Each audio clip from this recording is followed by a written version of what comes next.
Hi, my name is Kim. I'm an introvert who travels the world whilst being on a tight budget, and today we're going to be talking about what are air bridges or travel bubbles, what are they and how are they going to affect our travel in the incoming months. And that being said, how is travel going to be in the future? Just to let you know though, a lot of this information is going to be from the standpoint of the UK. I do live in the UK, I'm from Wales, so I'm going to be looking at it from that point of view.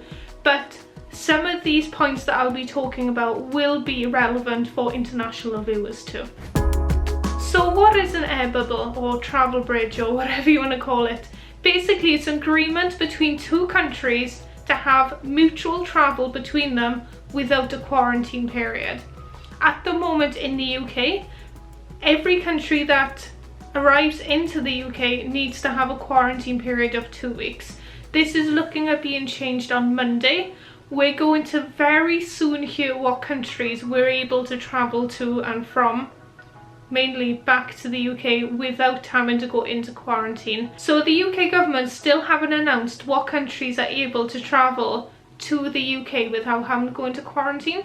I've delayed recording this video so that I could include that information in this video, but it still hasn't been announced. So what I'll do, as soon as that's announced, I will put a comment down below.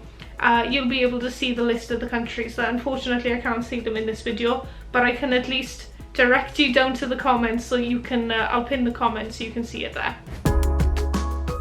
The travel industry. So how has having a quarantine in place affected the travel industry, and what has this announcement saying that we're going to have travel bridges between countries, what has it done to the travel industry? Travel companies have said that they've seen an explosion in bookings since the UK government announced that they will be bringing in travel bridges and lowering the amount of countries that are currently on the non-essential travel list, which is literally every country in the world at the moment. At the moment, when you arrive into the UK, like I've said, you need to go into a 14-day quarantine.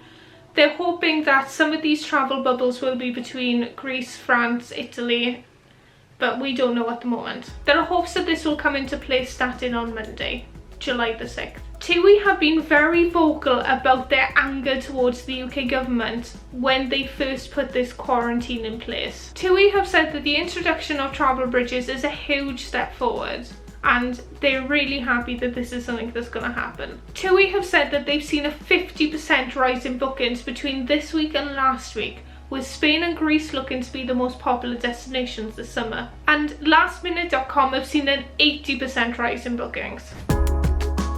Air travel. So the UK government announced that we can go travelling again. What is air travel going to look like? You'll be expected to wear a face mask or a face covering from the second that you arrive at the airport until you leave your destination airport, apart from when people need to check your face for your passport. Usual COVID-19 protocols will have to be followed too, such as social distancing, washing your hands regularly.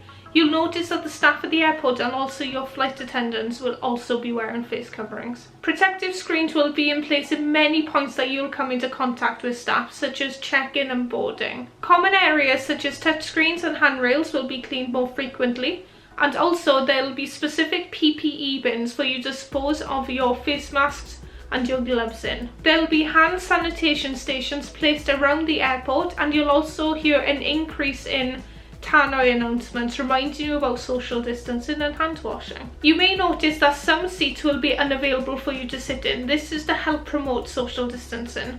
There may also be sort of one-way lanes or dual lanes in place, basically like a road, to help with the flow of people and helping with social distancing. Hotels. So you've got to your hotel and you're wondering what that's going to be like. You've travelled all the way through the airport, you've got to your destination, you've had your mask on.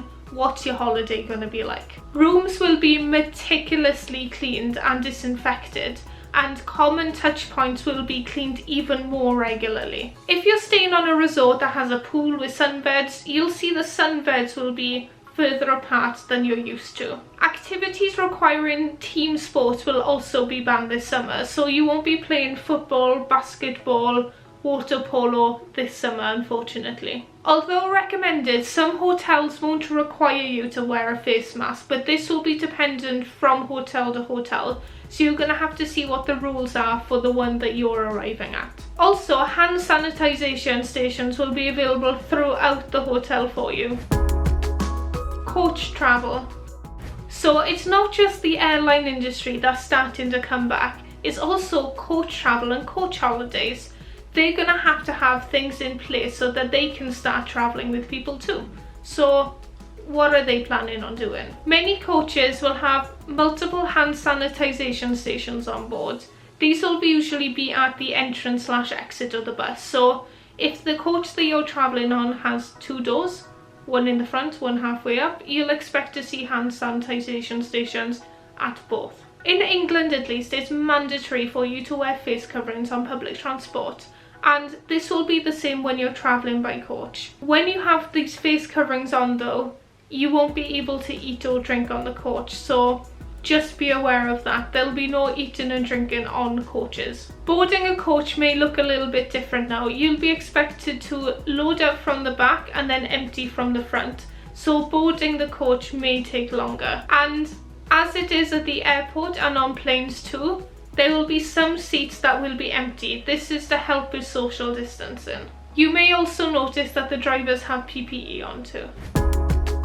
Camping. I thought this would be an interesting one to add. I haven't seen much in the news about it, but because I've booked a camping holiday, we've had an email to explain what's going to be happening when we arrive at the campsite. So I thought this would be sort of an interesting one to add about. So what's going to be happening if you decide to go camping? I know that staycations are going to be a lot more popular this summer because of COVID-19. So it's good to know what to expect when you arrive. You'll be expected to keep your tent at least 6 meters away from the tent next door to you. And also 1 person can go in and check in when you arrive. Some campsites may be limiting the amount of stock that they carry in their shop, so you'll be expected to be fully stocked with everything that you need for your stay when you arrive. They'll also be regularly cleaning communal areas such as toilets and showers. I've also noticed the campsite that I'm going to, they're going to be having the communal areas, the toilets and the showers open, but some campsites are actually keeping them closed. So if you are looking to camp somewhere and that's something that you'll need, just keep an eye out whilst you're booking that they actually have the toilets open. Travelling this summer isn't going to look the same as it has, but as long as we can be careful and savvy, we can try our best to limit the spread of COVID-19. Knowing what travel will look like this summer, does this make you more or less likely to travel this summer? Let me know in the comments down below. Myself personally, I don't see it putting me off travel. I have missed travelling so much, and I think as long as we are careful with what we do and we're proactive about trying to stop the spread of COVID-19 whilst we travel, so wearing face coverings, hand sanitizing, keeping our distance from people, I think there's no trouble or no problem with people traveling between countries with similar infection rates. I don't see it being much of an issue personally for me, so I will still probably travel this summer. If you disagree with me though, that's perfectly fine, but I'd like to know why you disagree with me, so let me know down in the comments below. I release a short form IGTV video every Wednesday on Instagram at awkwardlykimtravel, so check me out there. I'm also going to be live streaming next week on Wednesday at 6 PM, and I'll be releasing new videos every Monday and Friday at 7 PM. So make sure that you subscribe and ring the notification bell so that you are notified every time I go live or every time I release a new video. If you'd like to know what my favourite travel apps, I'll put a video up here for you. And if you'd like to know more about solo travel and how to stay safe when you're travelling by yourself, I'll put that video down here for you. But I hope you enjoyed. I'll see you again. Enjoy your life. Ta-da! If you want to know more about my experience when I'm camping, I'll be releasing a vlog in a few weeks. Okay, thank you, bye.